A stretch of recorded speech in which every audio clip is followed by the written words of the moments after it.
এই মহাবিশ্বে কোনো মিডিয়াম না থাকা সত্ত্বেও আমরা কিভাবে এই সাউন্ডগুলোকে ক্যাপচার করি?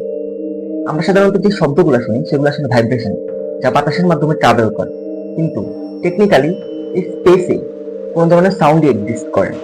কারণ স্পেসে কোনো মিডিয়াম নেই। তাহলে আমরা কিভাবে এই কাজটা করতেছি?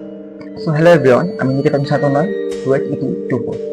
সো এখানে আসে একটা ইন্টারেস্টিং জিনিস, সেটা হচ্ছে সনিফিকেশন। সনিফিকেশন আসলে কি করে?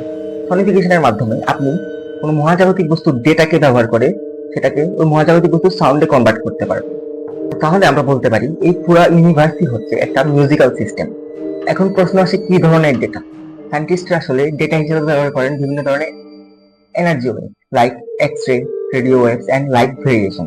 নাও হাউ, কিভাবে সনিফিকেশন করা হয়? চলুন এটাকে একদম সহজভাবে এক্সপ্লেন করি। তো সনিফিকেশনকে সহজভাবে এক্সপ্লেন করার জন্য আমরা সনিফিকেশনকে 4টা স্টেপে ভাগ করব। Step 1, data collection. Step 2, data mapping. এখানে হাই এনার্জিকে হাই পিচ সাউন্ড, লো এনার্জিকে লো পিচ সাউন্ড এবং এনার্জি ফাস্ট চেঞ্জকে আপনি ফাস্ট বিট এবং স্লো চেঞ্জকে স্লো সাউন্ড দ্বারা রিপ্লেস করবেন। Step 3, frequency adjust.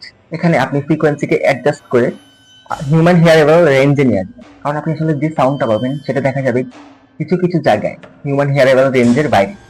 কারণ আপনাকে যদি মহাবিশ্বের সাউন্ডকে এনজয় করতে হয় সেটাকে হিউম্যান হিয়ারেবল রেঞ্জের মধ্যে নিয়ে আসতে হবে। Step 4, final formation. এই স্টেপে আপনি বিভিন্ন ধরনের সফটওয়্যার ব্যবহার করে ফাইনাল সাউন্ডকে রেডি করবেন। বিভিন্ন ধরনের সফটওয়্যার বলতে এখানে পাইথন, এমআইডিআই মেটা, অডিও সিনথেসিজার, এই ধরনের সফটওয়্যারগুলো ব্যবহার করবেন। নর্মাল ফর্মুলা যদি বলি বা এক লাইনে সনিফিকেশনকে যদি এক্সপ্লেন করি তাহলে এই জিনিসটা হবে ডেটা টু প্যাটার্ন এবং প্যাটার্ন টু সাউন্ড। তাহলে আপনি যদি নেক্সট টাইম কোনো মহাজাগতিক বস্তুর সাউন্ড শুনেন তাহলে আপনি মনে রাখবেন আপনি ইউনিভার্সের হিডেন মিউজিক শুনতেছেন। Thank you for watching, follow our page and stay tuned.